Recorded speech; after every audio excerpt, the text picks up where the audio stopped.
Baik, kita siapkan hati kita untuk menerima firman Tuhan. Kalau kita semua senang dengan sebuah judul khotbah, judul khotbah saya dengan tema meraih mujizat yang nyata. Saya mengajak kita semua untuk melihat firman Tuhan dalam Markus pasal 1 ayat 40 sampai 42. Seorang yang sakit kusta datang kepada Yesus dan sambil berlutut di hadapannya ia memohon bantuannya.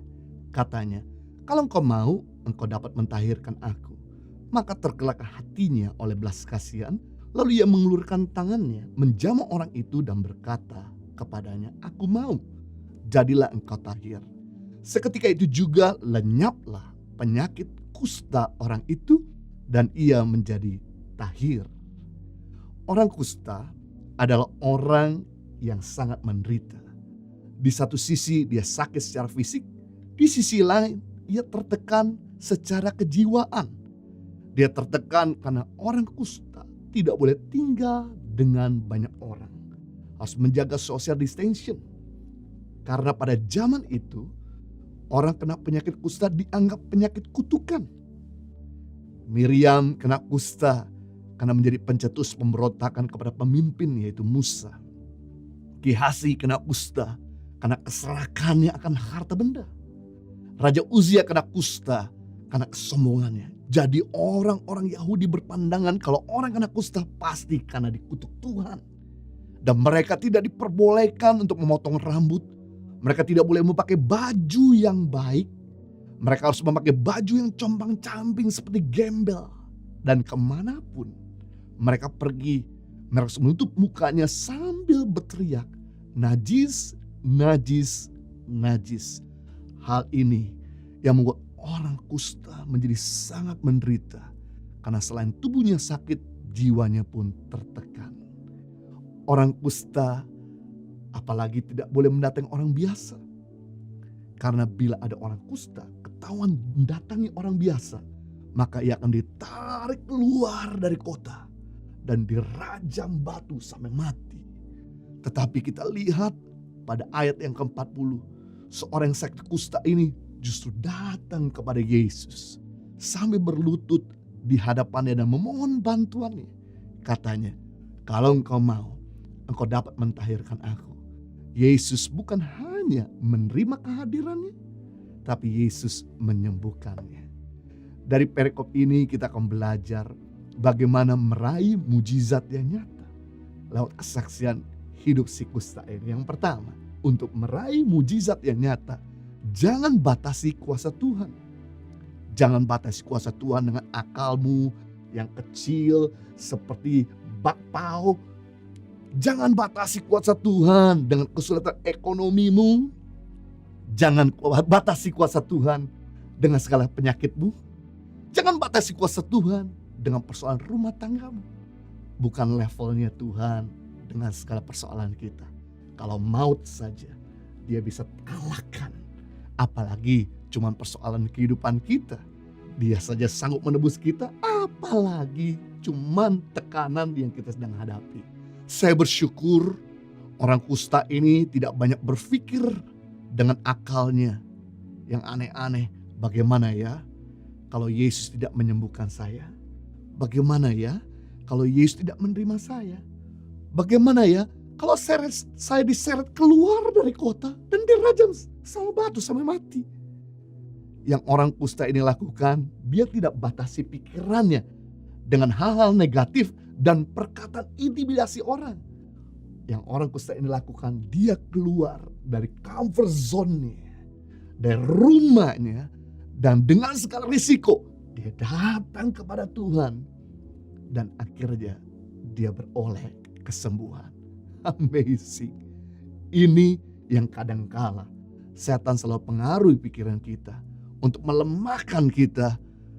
Kamu tidak akan mungkin bisa sembuh. Dosamu udah terlalu banyak.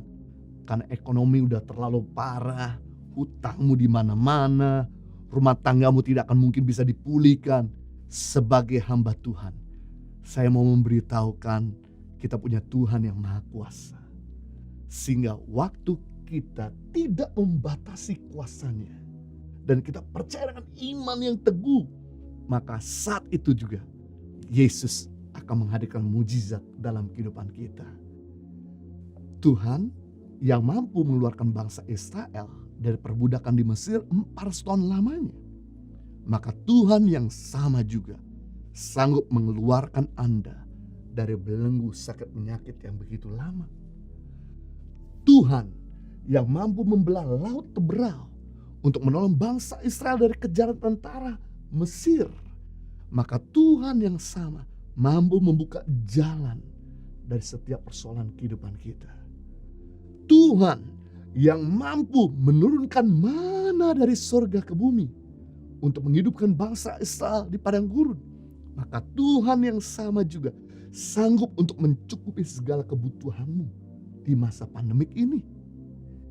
Tuhan yang mampu mengubah air pahit, marah yang ada di padang gurun menjadi air yang bisa diminum, air yang manis. Maka Tuhan yang sama juga sanggup mengubah hatimu yang pahit menjadi hati yang penuh dengan sukacita.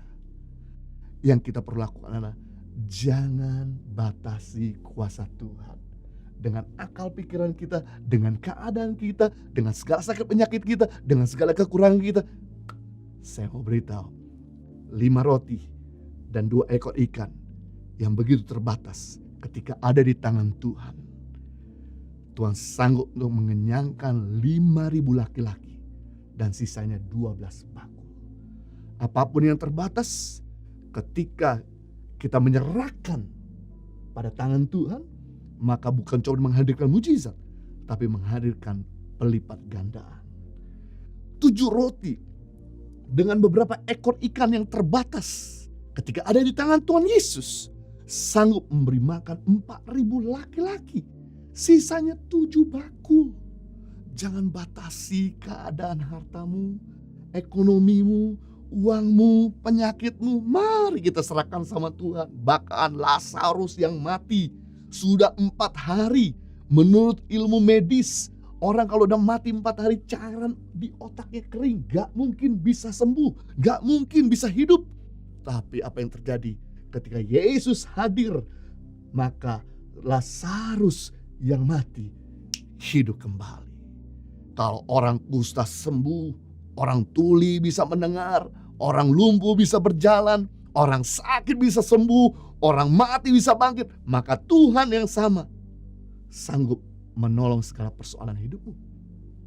Yang kita lakukan, jangan batasi kuasa Tuhan. Saya di akhir tahun 2020 sempat mengalami kena COVID. Dan biasanya orang kena COVID butuh waktu 2 minggu untuk pemulihan minimal. Saya tahu bahwa ada begitu banyak jadwal yang kami harus lakukan dengan tapping daily devotion setiap hari. Dan juga tapping untuk ibadah Sabtu dan Minggu. Dan juga saya harus memimpin staff dan mengatur semua organisasi Yayasan Tambang Harapan dan Impact Community Indonesia. Ketika saya sakit, memang saya ngilu. Saya sakit kepala. Saya merasa demam, menggigil. Seperti diserang sama penyakit malaria. Tapi yang saya lakukan adalah saya tidak mau batasi kuasa Tuhan.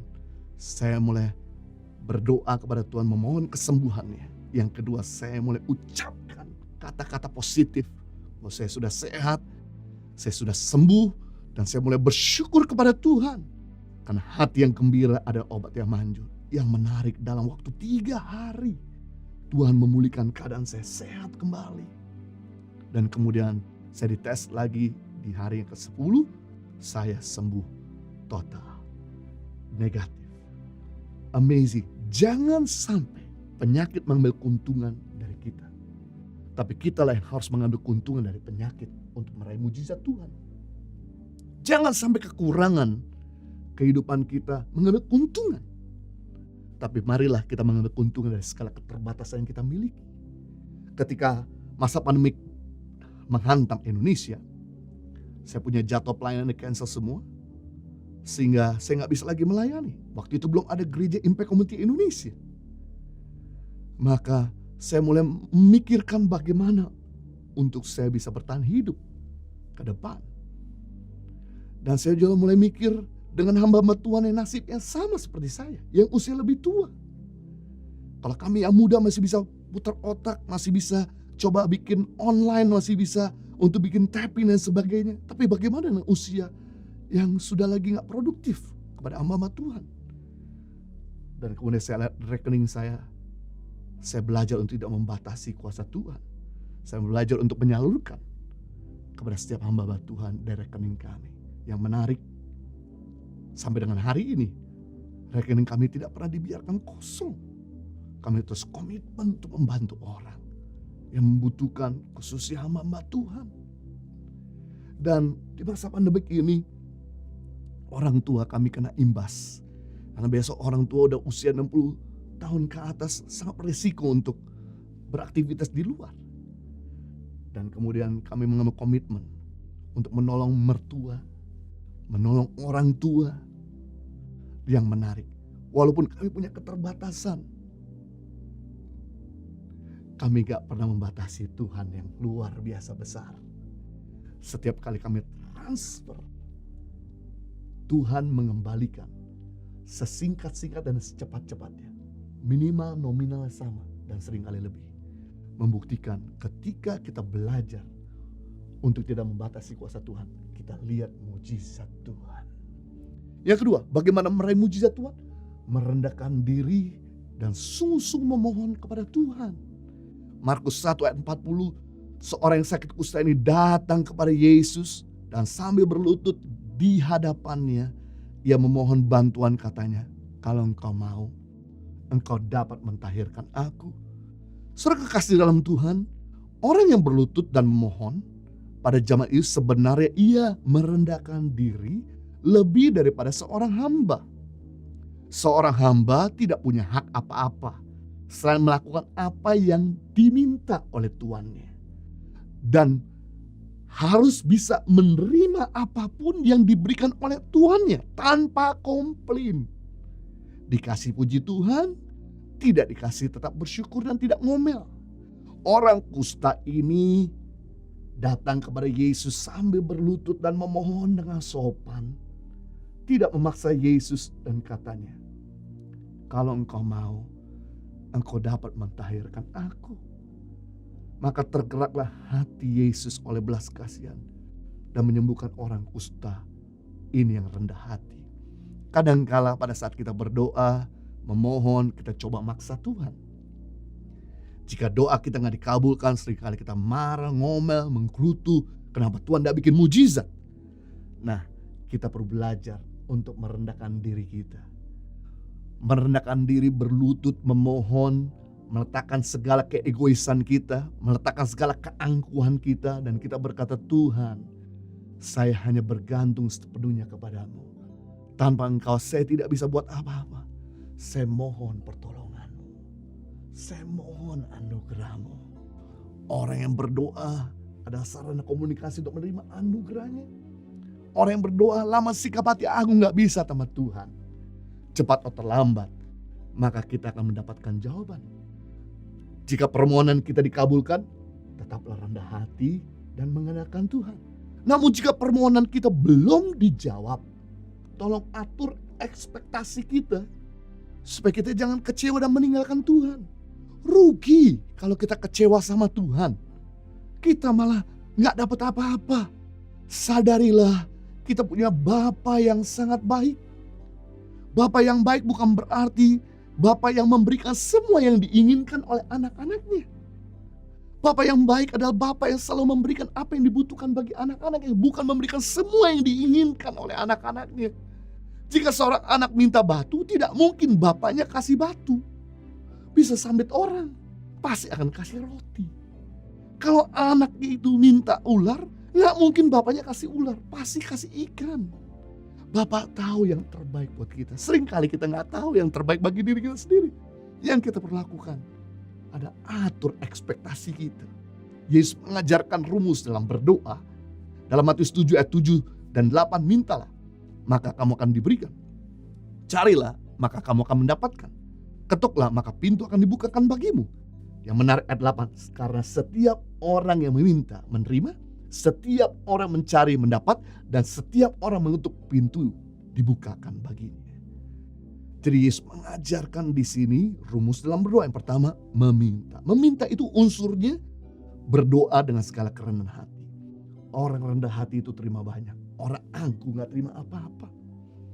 Makanya bagi seorang pengemis dan pengamen dibutuhkan kerendahan hati untuk datang sama kita.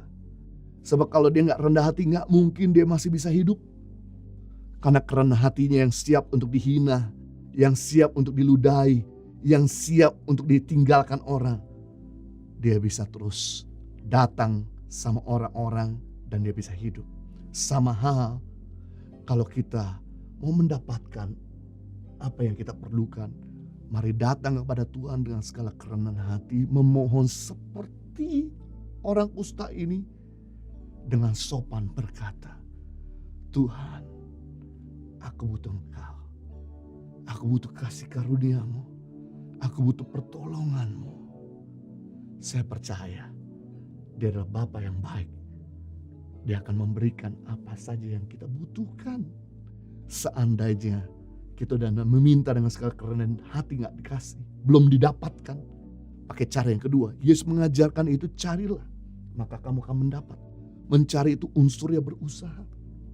Orang kalau cari barang, orang kalau cari uang, orang kalau cari kesehatan, ada upaya. Mau capek, mau bayar harga, mau keluar uang. Sama hal kalau engkau ingin memperoleh mujizat Tuhan, harus ada upaya. Bukan cuma tinggal diam, pasrah, gak bikin apa-apa.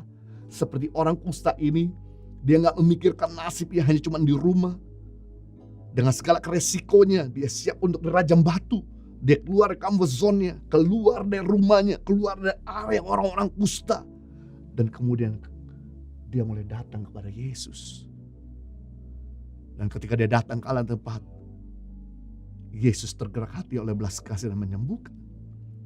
Hal yang kita perlu lakukan, mari belajar untuk mulai bertindak.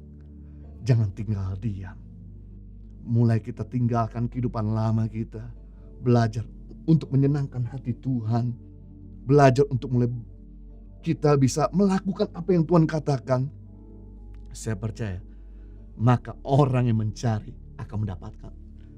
Yesus mengajar yang ketiga, seandainya kita berdoa masih belum dapat, mencari masih belum memperoleh, Yesus mengajarkan yang ketiga, yaitu mengetuk. Mengetuk unsurnya menunggu dengan ucapan syukur. Ketika kita datang bertamu ke rumah orang, kita pencet bel. Kalau belum dibuka, kita nunggu di luar. Mau belum dibuka, mau kepanasan, mau kehujanan, kita harus nunggu dengan sabar. Kalau kita ngomel-ngomel, orang di rumah itu gak mau bukain kita pintu.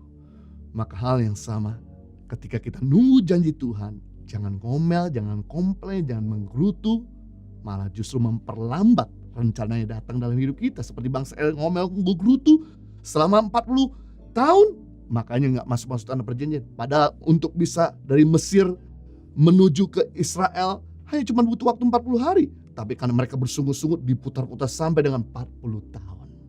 Saya percaya ketika kita mulai belajar memohon, merendahkan hati kita, dan kemudian kita mulai berusaha untuk hidup benar, dan kita mulai bersyukur, maka kita akan lihat mujizat demi mujizat datang.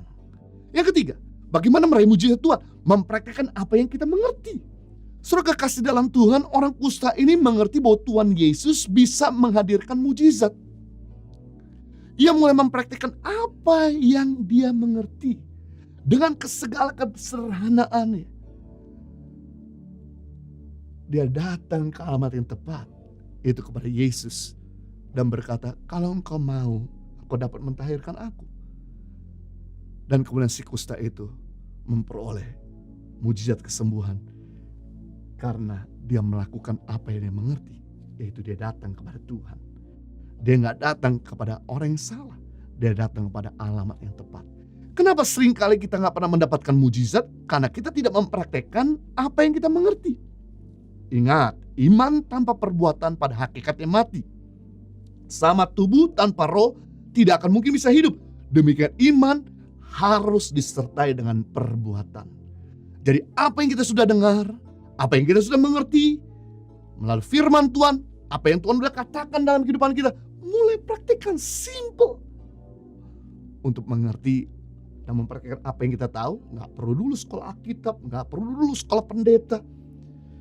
Gak perlu dulu untuk jadi orang yang melayani Tuhan. Orang kusta yang sederhana ini, ketika dia tahu bahwa Yesus bisa menyembuhkan, dia mulai melakukan apa yang dia mengerti. Jadi, kalau kau mengerti pengampunan bisa menyembuhkan segala penyakitmu, yang kita perlakukan mulai praktekkan. Saya gak mampu untuk mengampuni kan orang itu udah terlalu melukai. Sebetulnya kita gak usah minta dan cari-cari kasih lagi, sebab kasih Allah sudah ada dalam diri kita. Ketika kita punya Yesus, Yesus adalah sumber kasih, Allah itu kasih, kasih itu Allah. Ketika Yesus ada dalam diri kita, maka kasih ada dalam diri kita. Yang kita perlu lakukan adalah lepaskan. Sama seperti lampu dalam ruangan ini, sekalipun saya matikan saklarnya, bukan berarti di kabel-kabel tidak ada aliran listrik. Tetap ada aliran listrik. Yang saya lakukan adalah saya pencet saklarnya, lampu menyala. Sama halnya, bagaimana untuk mempraktikkan pengampunan? Tinggal dilepaskan. Aku mengampuni, sebutkan nama orangnya. Aku mengasihi, sebutkan nama orangnya. Aku memberkati, sebut nama orangnya. Maka ketika engkau mulai melepaskan pengampunan, engkau memperoleh kesembuhan. Karena mengampuni bukan cuma menyembuhkan orang, tapi menyembuhkan diri kita juga. Jika engkau mengerti berdoa mendatangkan mujizat, kenapa kita gak berani serang jadwal padat kita? Serang kesibukan kita memegang gadget. Dan mulai berdoa, memohon anugerahnya. Jika engkau mengerti dengan bertobat mendatangkan pemulihan, kenapa kita gak berhenti melakukan dosa? Jika kita melakukan apa yang kita mengerti, maka mujizat hadir dalam kehidupan kita. Beda antara percaya sama iman. Percaya itu pasif, iman itu aktif. Saya percaya bahwa air bisa menghapuskan dahaga saya. Namun dengan saya percaya saja, saya tidak buat sesuatu, gak mungkin saya bisa mendapatkan air. Yang saya lakukan adalah saya keluar dari tempat duduk saya, dan kemudian saya pergi ke toko, mengeluarkan dompet saya, dan kemudian membeli air itu, dan kemudian membuka tutupnya dan mulai meminumnya. Maka dahaga saya selesai. Sama halnya dengan namanya iman. Banyak orang percaya saya bisa mengalami financial upgrade, tapi disuruh nabur upgrade gak mau. Naburnya sama terus dengan tahun-tahun lalu. Kalau kita pengen mengalami tahun ini financial upgrade, ayo nabur upgrade. Banyak orang percaya saya bisa kurus, langsing dan sehat, tapi disuruh diet, exercise, disuruh puasa, enggak mau. Sekali lagi, iman tanpa perbuatan pada hakikatnya mati. Sama seperti tubuh tanpa roh mati. Suatu kali ada seorang bernama Charles Baldwin. Dia menunjukkan kebolehannya berjalan di atas tali tanpa alat bantu. Waktu tahun 1856 tidak banyak orang yang bisa melakukan hal spektakuler seperti ini. Dan dia berkata kepada banyak orang, berapa banyak percaya saya bisa menyeberang antar gunung. Semua orang di sana mengangkat tangan, kami percaya. Karena sebelum-sebelumnya mereka sudah sempat lihat bahwa Charles Baldwin bisa menyeberang antar gedung dengan sebuah tali. Dan kemudian Charles Baldwin menunjukkan kebolehannya berjalan di atas tali sampai di gunung seberang. Dia kembali lagi ke gunung yang sama dan semua orang memberikan tepuk tangan. Saya berkata, wonderful, marvelous, luar biasa, dahsyat. Kali ini Charles Baldwin menantang. Saya akan menyeberang lagi, tapi saya mau menggendong salah satu dari kalian. Adakah di antara saudara, Bapak Ibu yang mau untuk mengalami mujizat? Saya gendong di badan saya untuk kita menyeberang dengan tali ini. Semua orang langsung nunduk. Gak ada orang yang berani mengangkat tangan. Charles Baldwin kemudian menunjuk satu-satu, tidak ada yang berani. Berapa menit kemudian ada seorang anak muda mengangkat tangan, dan Charles Baldwin menyuruh untuk naik. Dan Charles Baldwin menggendongnya. Dan kemudian berjalan di atas tali sampai di seberang dan kembali lagi ke tempat yang sama. Kali ini orang bukan cuma tepuk tangan kepada Charles Baldwin, tapi kepada anak muda ini. Dan selesai acara tersebut, seorang reporter datang kepada anak muda yang digendong oleh Charles Baldwin dan berkata, nah kamu kok berani sekali, kamu punya iman luar biasa, kamu kok percaya sama orang itu. Kalau kamu jatuh bagaimana, kamu mati nanti.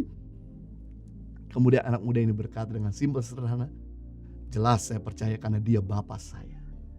Apa yang dia mengerti? Bahwa bapaknya gak pernah gagal? Bapa yang tidak pernah melakukan kesalahan, maka dia mempercayai dan melakukan apa yang diminta oleh Bapaknya. Dan dia beroleh mujizat. Kita ini punya Bapa yang tidak pernah gagal. Kita punya Bapa yang tidak bikin pernah salah. Yang kita perlakukan, mulai lakukanlah apa yang dia katakan. Mulai kerjakan apa yang kita mengerti. Simple dan sederhana. Maka engkau akan memperoleh mujizat Tuhan. Jadi kita belajar hari ini bagaimana meraih mujizat Allah. Yang pertama, jangan batasi kuasa Tuhan. Yang kedua, merendahkan diri dan sungguh-sungguh memohon kepada Tuhan. Dan yang ketiga, mempraktekkan apa yang kita mengerti. Maka mujizat menjadi bagian kita semua. Tuhan berkati.